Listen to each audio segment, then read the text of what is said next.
Hello, YouTube.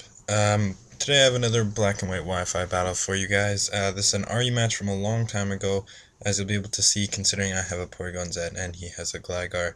So, start the match. I am going to lead off with my Uxie, and he's going to lead off with his Gligar, pretty obvious leads. And I'm going to go for the Stealth Rocks anyways, even though I know he has the taunt, and he's going to catch me off early with a nice easy prediction. So after that, I'm just going to go for Psychic, since it's the only other move that I can really go for other than U-turn, and knowing he's physically defensive, Psychic is going to do more.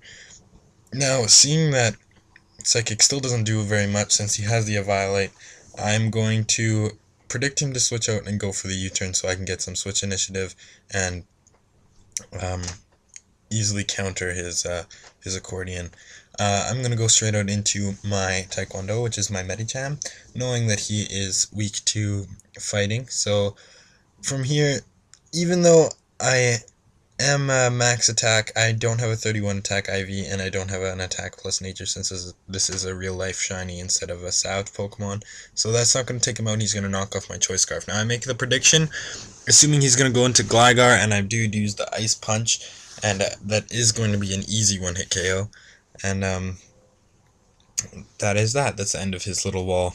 And he's going to go out into his Moltres now. I don't see a use for Medicham later on in the game. He already did his job getting rid of Gligar, so I'm just going to leave him in to die, just in case he is a little bit faster, and then I would have gone for the Stone Age. So that's going to be the end of Medicham, and I'm just going to go straight into my Lanturn to force him to switch. Now, since I know he does have hidden power, I'm pretty sure that he is Choice at this point, but I don't know whether it's Scarfed or whatever, so I'm just going to go for the Thunder Wave if he does stay in. If not, I cripple with something else on his team, and he does switch out to his Accordion. I'm just going to finish him off with a Scald.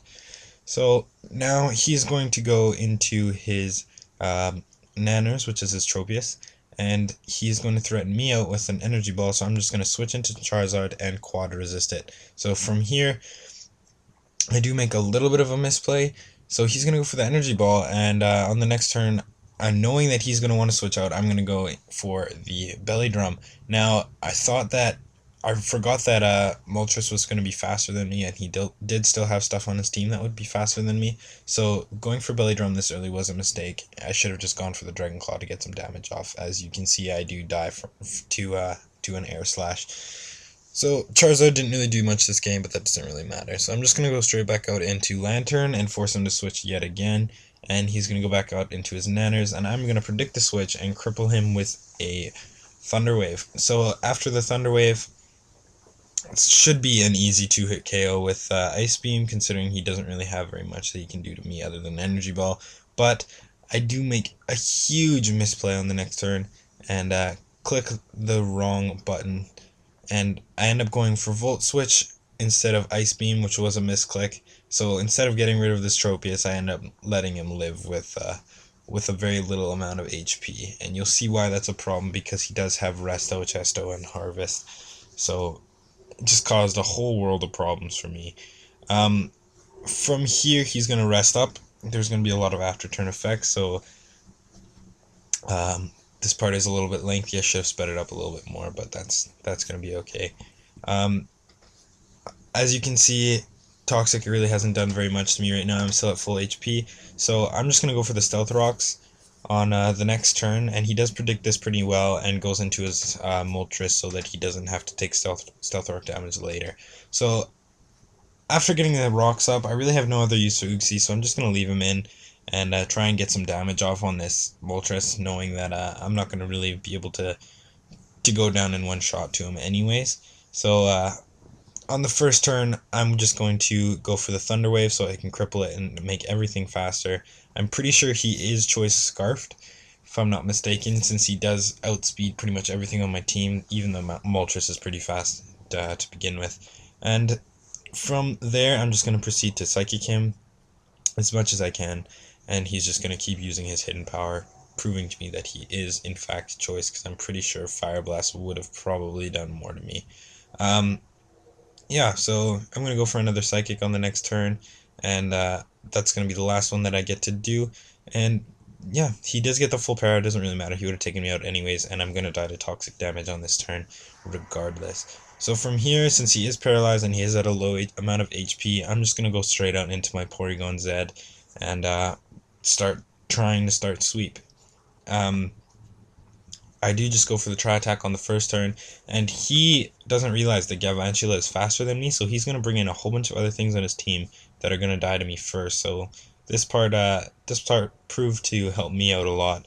Now, as you can see here, me not killing off Tropius does pose a little bit of a problem, because I think I can take him out with the first Tri Attack, but I'm pretty sure I get min damage, and he lives with like not even 3 HP, like -1, and he's going to be able to rest, and that's just going to be a problem for me, seeing as, I don't know, it's just very unfortunate. I should have gone for the nasty plot on the first turn, predicting him to use rest, and then that would have saved me a whole lot of trouble, because now he does get his Chesto Berry back, and when I do go for the nasty plot, he is going to toxic me, so I'm going to be getting toxic recoil and life recoil, so it's going to be really easy for him to take me out with Galvantula after this. So I do go for the Tri-Attack now, and I do manage to get a crit, but it really didn't matter, considering that the first one almost knocked him out in one shot anyways, so +2 is obviously going to take him out in one shot. From here, he's just going to switch right out into his own Lanturn, which is probably another misplay, because he could have probably taken me out from this range with his Galvantula and Bug Buzz, but that's okay. I get to take out another one of his pokes, so yeah, now I don't have to deal with Lanturn the whole game, so this is going to be a one shot kill, and yeah, that's going to be the end of that. So with toxic damage, I am going to be down in the red, so he is going to send out his Galvantula now. I don't know why he didn't send it out earlier, to be completely honest with you.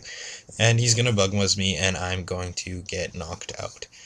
So from here, this is probably the most ironic part of the game. I'm going to go into my Lanturn just to try and cripple it, knowing that he probably will be faster than my Rotom, so I want to pretty much secure the win for me. So he's going to go for the energy ball, and that is going to do so much, but I do live with 40 HP, and I do get off the Thunder Wave. Now, the energy ball crit really didn't matter, because it would have been a 2-hit KO anyways, so yeah, it just didn't make a huge difference. So right here, I'm going to go for the Ice Beam, and seeing how much damage that did to him, it did just a little bit under half, so it's looking like a 3-hit KO from there. So I am going to go for the Scald on the next turn. The full turn Pyra didn't really matter, because I could have just switched out to Rotom and done really anything to this thing, and it probably would have died from that range. But the Scald does manage to take him out, and that is good game. Nice close 2-0. If you guys did enjoy this game, leave a like, rating, comment, or even subscribe if you really did enjoy it. And until next time.